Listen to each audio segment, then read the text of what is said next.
Forsvarsmenn sveitarfélaga á höfuðborgarsvæðinu óttast að tillögur breytingar á löggæslu leiði til lakari þjónustu við íbúa.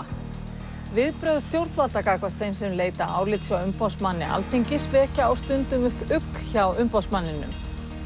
Stjórnarflokkurinn og aðrir frambjóðendur sem styðja hann sigruðu í þingkosningum í Azerbaijan í dag. Öryggis- og samvinnustofnun Evrópu segir að kosningarnar hafi ekki farið fram með eðlilegum hætti. Bolton komst í 3. sæti ensku úrvalsdeildarinnar í knattspyrnu í kvöld þegar liðið vann Tottenham. Komið sæl, það komið að seinni fréttum sjónvarpsins mánudaginn 7. nóvember. Formaður Samtaka sveitarfélaga á höfuðborgarsvæðinu segir að ekki hafi verið haft samráð við sveitarfélögin vegna tillagna breytingar á löggæslu. Hann segir menn óttast að það leiði til þess að þjónusta við íbúa versni. Samkvæmt tillögum framkvæmdanefndar að nýskipan löggæslumála er meðal annars gert ráð fyrir því að lögreglan í Reykjavík, Kópavogi og Hafnarfirði renni saman í eitt. Þessi mál komi til umræðu á fundi stjórnar Samtaka sveitarfélaga á höfuðborgarsvæðinu í dag. Það kom fram á þessum fundi hörð gagnrýni og áhyggjur vegna þessara tillagna sem að lúta þessari sameiningu. Lúðvík segir samvinnu forsvarsmanna bæjarfélaga á höfuðborgarsvæðinu og lögreglu hafi verið mjög góða, einkum varðandi forvarnir af ýmsu tagi. Við óttumst það mjög svo alvarlega að þessi verkefni verði með einhverjum öðrum og óvissum hætti ef að þá að fara fram með máli svona. En ef þið hafið haft svona mikla samvinnu, er þá nokkuð því til fyrirstöðu að sameina lögreglulið þessara sveitarfélaga Reykjavíkur, Kópavogs og Hafnarfjarðar? Við leggjum ríka áherslu á það sé horft til nærþjónustunnar í þessum efnum eins og öðrum. Það hefur verið það sem hefur verið lagt upp með hér hjá sveitarfélagunum að tryggja sem mest nærþjónustu. Segir Lúðvík og segir jafnframt að undarlegt sé að ekki hafi verið haft samband og samráð við sveitarfélögin. Fyrr en að ráðherra er búinn, eða eftir að ráðherra er búinn að taka ákvörðun það hann muni fallast á tillögurnar en er tilbúinn að koma á fund og kynna þær fyrir okkur. Var ekki haft samráð við ykkur áður? Við höfum ekkert verið aðilar þessu máli, það komið nálægt því fyrir okkur er boðið að koma á fund núna í næstu viku. Og meira um þetta mál. Dómsmálaráðherra var gagnrýndur af stjórnarandstöðunni á Alþingi í dag fyrir að hafa haft lítið samráð við sveitarstjórnir vegna tillagna breytingar á skipan lögregluumdæma. Honum var líka hrósað fyrir vinnubrögðin. Jón Bjarnason málshefjandi hafði greinilega áhyggjur af nærþjónustu varðandi þessar tillögur, nærþjónustu við borgarana, en hann líkt og margir aðrir þingmenn sögðu að ekki hefði verið haft nægilegt samráð við sveitarstjórnarmenn. En samflokkskona hans, Kolbrún Halldórsdóttir, hrósaði hins vegar ráðherra í hástert. Dómsmálaráðherra sagði að baki tillögunum að fækka umdæmunum úr 26 í 15 fælist svo hugsun að efla lögregluna, enda stæði ekki til að flytja einn lögreglumann af neinum stað. Og það eru tillögur þessara lögreglustjóra að þetta verði sameinað í stærri einingar til þess að það sé unnt að sinna þessum verkefnum betur. Það er það sem þetta mál snýst, ekki að draga úr þjónustuna heldur að efla þjónustuna með stærri liðseild sem meðal annars getur þá komið að gagni eins og hv. þingmaður Hjálmar Árnason nefndi þegar verið að takast á við sérstök verkefni á einstöku stöðum. Ráðherra skildi heldur ekki gagnrýnina á samráðsleysi við sveitarfélögin.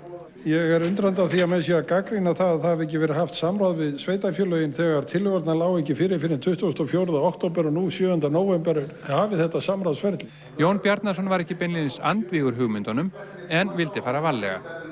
Treysti því að hann stígi hér varlega til jarðar og hafi mjög náið samráð við einmitt íbúana á svæðunum framkvæmd þessara mála, löggæslumála. Samflokksmaður Jóns var hins vegar afar ánægður með verklag dómsmálaráðherra, sagði að nauðsynlegt væri að ná breiðri samstöðu og að sér sýndist að ráðherra ætlaði að taka mark á framkvæmdanefndinni og tillögum hennar. Og eins og hæstv. ráðherra gefur yfirlýsingu hér að endanlegar ákvarðanir verði ekki teknar fyrr en þetta samráð hefur á sér stað. Hér er auðvitað bara fyrirmynda vinnubrögð að ræða, hæstv. ráðherra. Stjórnarflokkurinn í Azerbaijan sigraði í þingkosningum í landinu í gær. Eftirlitsmenn Öryggis- og samvinnustofnunar Evrópu segja að hvorki kosningarnar né undirbúningur undir þær hafi staðið skilyrði lýðræðislegar kosningar. Þegar búið var að telja 95% atkvæða leit út fyrir að stjórnarflokkurinn hlyti 62 þingsæti af 125. Smáflokkar og utanflokkaframbjóðendur fengu 40 þingsæti en margir þeirra styðja ríkisstjórnina. Kosningabandalag stjórnarandstöðuflokka fengi 10 þingsæti og óvíst með 13. Ísak Ambar, einn af forystumönnum kosningabandalag stjórnarandstöðuflokka, lýsti því strax yfir að kosningasvik væri að ræða. Og Ali Kerim Lee, formaður annars flokks í kosningabandalaginu, lýsti kosninguna ólöglega. Báðir heita friðsamlegum mótmælum sem eiga að hefjast á morgun. Öryggis- og samvinnustofnun Evrópu hafði 660 eftirlitsmenn á kjörstöðum. Yesterday's elections did not meet a number of OSCE commitments and Council of Europe standards for democratic elections. Formaður þingmannanefndar ÖSE tók í sama streng. The road leading to these elections was paved with good intentions and bad practices. Ilham Aliyev var kosin forseti fyrir 2 árum að föður sínum látnum. Hann og fjölskylda hans og vinir ráða öllu og spilling mikil. Þrátt fyrir það nýtur forsetin mikil fylgis og myndir og styttur af föður hans eru allt land. Haidar Aliyev orðin góðsögn þrátt fyrir óstjórn, meðal annars fyrir framgöngu í stríðinu við Armeníu sem enn ekki lokið. Vegfarendur í Bakú voru ánægðir. Отлично. Никогда такого не было, в смысле таких выборов, как сейчас, прошлыми неделями. Отлично было, все нормально. Что-то делает, но в этих парламентах думаю, что все будет хорошо, они будут работать на людей. Stjórnarandstöðuflokkarnir hafa ekki nógu mikið fylgi til að geta knúið fram breytingar með mótmælum eins og gerðist í Úkraínu. Þrátt fyrir geðþóttastjórn forsetans og mikla spillingu nýtur ríkisstjórnin mikils fylgis. Viðbrögð stjórnvalda gagnvart þeim sem leita álits hjá umboðsmanni Alþingis vekja af og til upp hjá umboðsmanni. Hann segir að stundum séu viðbrögðin þess eðlis að þau geti haft áhrif á það hvort almenningur leitar til umboðsmanns með sín mál. Þetta kemur fram í skýrslu fyrir síðasta ár. Umboðsmaður telur að stjórnvöldum beri að vanda betur fréttatilkynningar sem sendar eru út í kjölfar álits umboðsmanns og þau verða að gæta að stöðu þess sem leitað hefur álits. Stundum seilist stjórnvöld of langt þegar þau grípi til upplýsinga úr öðrum málum, jafnvel málum sem varða persónulega hagi. Umboðsmaður segir ekki farsælt að sá sem leitað hefur til sín lesi afstöðu stofnunar til endurupptöku í fréttatilkynningum. Umboðsmaður gagnrýnir Háskólaráð Háskóla Íslands fyrir viðbrögð við því þegar formaður stúdentaráðs leitaði til umboðsmanns vegna máls breytingar á skrásetningargjöldum. Umboðsmaður komst að því að breytingarnar hefði átt að kynna betur. Háskólaráð ritaði umboðsmanni bréf og sendi stúdentaráði afrit þar sem gefið var í skyn að niðurstaða umboðsmanns hafi byggst á takmörkuðum gögnum og ófullnægjandi upplýsingum og því bæri að endurskoða þjónustusamning milli háskólans og stúdentaráðs. Umboðsmaður telur að viðbrögð af þessu tagi letji fólk til þess að leita til sín. Menntamálaráðherra stefnir að því að leggja fram nýtt frumvarp ríkisútvarpið fyrir jól. Frumvarp ríkisútvarpið varð ekki að lögum á síðasta þingi. Nú verða að breyta því í menntamálaráðuneytinu. Já, ég gera mér nú vonur það að leggja fram frumvarp fyrir jól ríkisútvarpið en við bíðum og sjáum til hvernig þetta gengur. Það nú komin góð drögu að því og ég hef nú margoft lýst því yfir að ég vil sjá þessu rekstrarformi breytt. Það nauðsynlegt fyrir ykkur sem að vinnið í stofnunum og líka þeirra sem að njóta starfið. Hvenær leggur það fyrir ríkisstjórn? Við skulum bara bíða og sjá til. Það verið að vinna þessu. Samkvæmt dagskrá Alþingis stefnt að jólahlé eftir rúman mánuð þann 9. desember. Menn á vegum Hermann Göring stofnunarinnar þýsku komu hingað til lands sumarið 1937 vegna fálkarannsókna á vegum Þriðja ríkisins og höfðu með sér héðan 12 fálka. Frá þessu segir í grein eftir Auðun Arnórsson sagnfræðing í nýjasta hefti Búnaðarblaðsins Freys. Kveikjanagreinin í Frey sú að á bókasafni bændasamtakanna fannst fyrir skemmstu skýrsla sem þýsku vísindamennirnir sem hingað komu vegna fálkarannsóknanna sendu Búnaðarfélaginu sem þakklætisvott vegna aðstoðar sem þeir höfðu notið hérlendis. Hér hefðu þeir farið sveitir, tekið myndir, ljósmyndir og kvikmyndir og fylgst með hátterni fálka. Flesta af fálkana keyptu þeir en fengu nokkrað gjöf enda var fálkin ekki friðaður hér á þessum árum. Fálkarnir voru fluttir utan með Dettifossi og komið fyrir á fálkabúum í Þýskalandi til frekari rannsókna, meðal annars í búi á vegum stofnunar Hermanns Görings ríkismarskálks sem var náinn samverkamaður Adolfs Hitlers og einn helsti valdamaður í Þýskalandi á nasistatímanum og mikill áhugamaður veiðar. Vafalaust hefur mönnum í Þýskalandi þótt fengur að íslensku fálkunum því að þeir hafum aldrei verið eftirsóttir til fuglaveiða. Frá þessum þýska fálkaleiðangri segir líka í Morgunblaðinu sumarið 1937 meðal annars í viðtali við þýska leiðangurstjórann. En öllum tilraunum að þessum toga var sjálf hætt þegar stríðinu lauk með ósigri Þjóðverja. 6 menn fórust þegar brú í smíðum hrundi yfir verkamenn á Suður Spáni í kvöld. Ingvar. Brúin yfir dalverpi þar sem þjóðvegur liggur. Hlutir og brúnir hrundu yfir verkamennina úr 80 metra hæð. Þetta á að verða 12 metra breið brú fyrir bíla og féll 60 metra langt stykki úr henni. Brúin stendur á 3 stöplum og talið að einn þeirra hafi hrunið og valdið slysinu. Engin skýringar á því enn hvers vegna það hafi gerst. Auk þeirra sem fórust slösuðust 3. 5 mannanna sem fórust voru Portúgalar og 1 Spánverji. Brúin við Almunikar 50 kílómetra fyrir austan Malaga. 7. nóvember og 7. nóvember var haldið upp á afmæli, þar að segja í dag afmæli rússnesku byltingarinnar, þar til kommunisminn féll og Sovétríkin leystust upp árið 1990. Í dag hélt kommunistaflokkurinn upp á afmælið á Rauðatorginu í Moskvu. Þar var þó ekki að sjá brennvagna og eldflaugar fyrri tíma og engin röð af leiðtogum á vegnum við Kreml. Pútín hefur aflagt daginn sem frídag sem hefur mælst illa fyrir hjá verulegum hluta þjóðarinnar. Fyrir eldra fólk var þessi dagur þjóðhátíðardagur Sovétríkjanna svo lengi sem elstu menn muna. Þó að kommunisminn hafi fallið eru Rússar áfram þjóðerni sinnar og því fer fjarri að allar minningar frá kommunistatímanum séu slæmar. Sérstaklega muna þó eldri hermenn stórveldistíma Sovétríkjanna ekki síst í seinni heimsstyrjöldinni. En geisa óeirðir í París og Kristján Kristjánsson fréttamaður kominn þangað. Kristján, þú kominn inn á hótel í París. Varð þú var við eitthvað á leiðinni frá flugvellinum?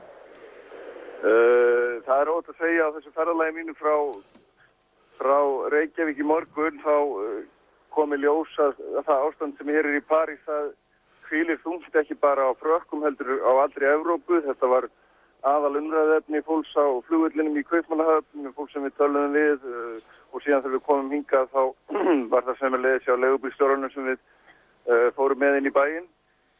Ég hef verið að kynna mér skrif í erlendum blöðum, þýskum, dönskum, breskum og þetta greinilega það sem að hvílir þungt ekki bara á frökkum eins og ég segi heldur á allri Evrópu. Menn eru alls staðar að velta þessu fyrir sér, hvað sé hér á seiði, hver sé orsökin og hvers vegna innflytjendur bæði af annarri og þriðju kynslóð eru að rísa upp með þessum hætti sem hefur núna undanfarna 11 daga og það eru svo sem engin sérstök svör við því að ég hef fundið ennþá en það kemur nú kannski betur í ljós þegar ég er búin að vera hérna einhver tíma en það greinilegt að ástandi hér er mjög eldfimt. Við heyrum í þér aftur í fréttum klukkan 7 annað kvöld og kannski fyrir í útvarpinu. Já, einmitt. Ég ætla að reyna að segja það því sem fyrir augu ber bæði útvarpi og sjónvarpi á morgun og hinn ef allt gengur óskum.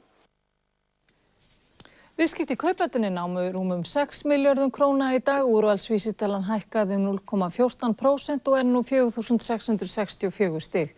Dow Jones hækkaði 0,3%, Nasdaq hækkaði 0,2% og FTSE vísitalan hækkaði 0,7%. Gengisvísitalan hækkaði 0,06% í dag og veiktist gengi krónuna sem því nemur. Dalurinn hækkaði og var rúmar 60 krónur, evran hækkaði og var tæpar 72 krónur og pundið lækkaði og var tæpar 106 krónur í lok viðskipta í dag. Og það var helst í fréttum hjá okkur klukkan 7 að 30 lögreglumenn særðust þegar skotið var á þá í gærkvöld en ástandið í Frakklandi verður sífellt alvarlegra. Fjármálaeftirlitið hyggst framvegis nafngreina einstaklinga og fyrirtæki sem beitt verða stjórnvaldssektum. Stjórnendur fjármálafyrirtækja verða settir í sérstakt hæfismat. Engin breyting hefur orðið á stefnunni í velferðarmálum, sagði forsætisráðherra á Alþingi. Hann kannast ekki við að hinir efnameiru geti keypt sér viðbótar grunnþjónustu á hjúkrunarheimilum. Íslenski þorskstofninn að hruni kominn að mati sérfræðinga. Nauðsynlegt að draga stórlega úr veiðum. Ríkislögreglustjóraembættið fær ekki að leiðrétta villur í ákæru gegn fyrrverandi útgefendum Fréttablaðsins, Vísis og fleiri fyrirtækja. Leiðréttingin kom of seint fram að mati héraðsdóms. Fornleifa uppgröftur við Steingrímsfjörð á Ströndum bendir til þess að þar hafi Spánverjar stundað hvalveiðar og hvalabræðslu í stórum stíl fyrir 400 árum. Og við sáum Benedikt Magnússon lyfta mestu þyngd sem nokkur hefur hafið á loft í réttstöðu. Og þá komum við í íþróttum Bolton og Tottenham tókust á í kvöld 3. sæti ensku úrvalsdeildarinnar í knattspyrnu. Liðin voru jöfn í 4. til 7. sæti með 20 stig og ljóst að það lið sem færi með sigur á Hólmi næði 3. sætinu og það var Bolton sem gerði það. Kevin Nolan skoraði eina mark leiksins og tryggði þeim sigur 1-0 og liðið hefur 23 stig, 2 stigum eftir Wigan sem í 2. sæti og 2 stigum ofar en Manchester United sem í því 4. Tottenham átti skot í þverslag á marki í Bolton þegar 2 mínútur voru komnar fram yfir venjulegan leiktíma í kvöld en þeim tókst ekki að skora. Bolton fór með sigur af Hólmi.